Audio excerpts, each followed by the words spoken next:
evening, everyone. I'm Kamenenchev. It's a bye week for A-State, but if I'm wearing my red tie right here, it's clear there's no such thing as a bye for Red Wolves Live. Tonight, we'll see what A-State's been up to during its week off. We'll preview the ULM game and Sunbelt play, but first, let's recap last week's win. I'll start with the bad and go forward to the good. Freddie Knighton threw his first interception of the season, but that wasn't his only turnover. Just like the Miami game, Freddie had a hard time holding on to the ball. Here, Freddie fumbles without getting hit. Looks like a fluke play, but we would see it again. Late in the fourth, Freddie drops the ball again. A-State had 4 total turnovers against Utah State, but the defense kept the Red Wolves in the game. Here's a key play. Sterling Young comes up with a red zone interception. The senior has done that all his career, and he would chest bump Trooper Taylor right here. That's pretty cool. A-State also had plenty of big hits. Here's my favorite. Artez Brown would put the smack down on the Utah State returner. Wow, that's a big hit. Cooley was great. He had 13 tackles, 1.5 tackles for loss, and a sack. 5 minutes to go, the offense finally got going as Johnston White powers through for the game-tying touchdown. Then Utah State attempts what could be the game-winning field goal, but Artez Brown would block it, and we head to overtime. In OT, Freddie Knighton finally got going. He finds Dijon Pascal right here on the back shoulder fade for the game-winning 24-yard touchdown. But of course, it wasn't official without the D making a big play.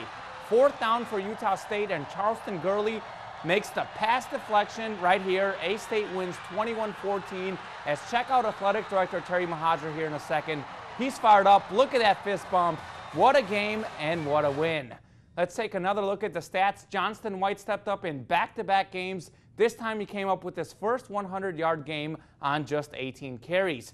Freddie Knighton had his worst game of the year. Freddie fumbled twice and threw his first interception of the season. But the story of the game was definitely the defense.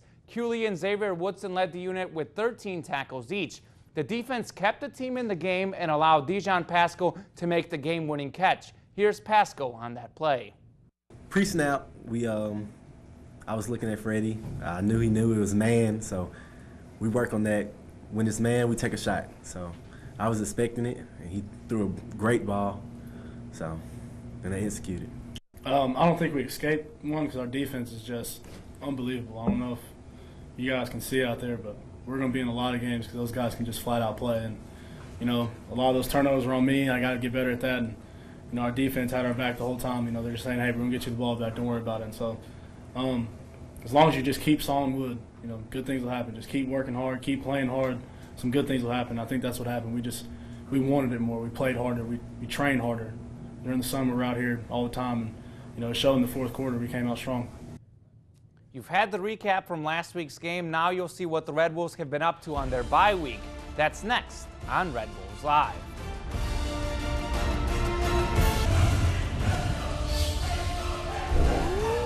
Welcome back to Red Wolves Live. There's no game this week, but I think that should actually help the team. Michael Gordon's the big injury, but he's not the only player that's banged up. A lot of the backups got some time this week as Michael Gordon, Freddie Knighton, and others got some much-needed rest. The team got some running and conditioning in, too. Look at them go there. Overall, this is the first easy week in a while, and the team certainly needs it after fall camp and the first 4 weeks. Here's offensive coordinator Walt Bell on what players need the rest most. Freddie's been kind of limping around for the last 2 weeks, just sore, and same thing, JD touches the ball a lot. JD's got more touches than anybody else on the team, so he's kind of beat up a little bit. Obviously, Mike was injured going into the bye week. Trying to think, offensively, Jamar, has a thumb deal, so he was in the pit today. And, those 4 in terms of kind of your first 11 that are out there trying to get healthy. The Red Wolves are off this week, but there is still work to be done. For more coverage on the A-State football team, we head to the voice of the Red Wolves, Matt Stoltz. Here's this week's 3 and Out. Well, the bye weekend is here for Blake Anderson's Red Wolves, and one of the things the team wants to do the most is get some rest. The team has had some light workouts this week, and it's allowed the players who have been nicked up to take it a little easier. It's also given all-conference running back Michael Gordon another week to heal. Flash has been out of action since the first quarter of the Tennessee game back in week 2. The second thing the bye week does is give the Red Wolves some extra time to evaluate and try to correct some mistakes. The team is coming off a big win last Saturday over a very good Utah State team, but it was also a game that the Red Wolves felt they could have played much better in, especially on the offensive side of the ball. And the third thing is get ready for Sun Belt Conference play. The 8 most important games of the season are coming up starting next weekend, and for the 4th straight year, the Red Wolves are sitting at 2-2. A-State went on to win the last 3 Sun Belt Conference championships. The quest for title number 4 in a row begins next weekend against Louisiana Monroe. With your 3 and Out, I'm Matt Stoltz. And coming after the break, I'll have those Louisiana Monroe highlights as they took on Troy tonight in what turned out to be a good game. Welcome back to Red Wolves Live. As you know by now, A-State's off this week, but next week's opponent played tonight. Louisiana Monroe has started the season with 7-point wins over Wake Forest and Idaho and a road loss to LSU. Tonight, the Warhawks took on the Troy Trojans. And Troy's been pretty bad this season. As ULM played Troy, there's the video. We got it here. Pete Thomas would have the play action for Coach Barry. Here it is. Play action. He rolls deep and throws to Jalen Holly, who pulls it in for a 64-yard TD and a 10-0 lead. Holly had 2 TDs and 109 yards. But Troy would come back. 4th quarter, Chandler Worthy with a fade to Brandon Silvers for the touchdown. Troy takes a 20-19 lead. But Thomas and the Warhawks engineer a 13-play, 57-yard drive that eats up 5 minutes and 28 seconds. This long play of him running around was symbolic of the drive. And Justin Manton, who's 2 for 2 on the day, comes on for a 29-yard chip shot, and he makes it. Troy takes a 2-point lead with 2 minutes to go and holds on to win 22-20. And there you have it. ULM starts league play with 2 wins. With next week's game, the Red Wolves will officially begin Sun Belt Conference play. Blake Wynn joins us now to tell us what he thinks about the A-State slate. Next Saturday will mark the start of conference play for Arkansas State. Now, on paper, I think A-State should be in the favorite in almost every game that they play in conference. Obviously, the Red Wolves kick off with Louisiana Monroe on October 4th. This is probably a weaker ULM team than we've seen in the past, but they have shown some light early in the season, beating a Wake Forest team by a touchdown. The next conference matchup for A-State is in the Georgia Dome in Atlanta, playing Georgia State. This game shouldn't give the Red Wolves a ton of trouble as a new program is still trying to get off their feet.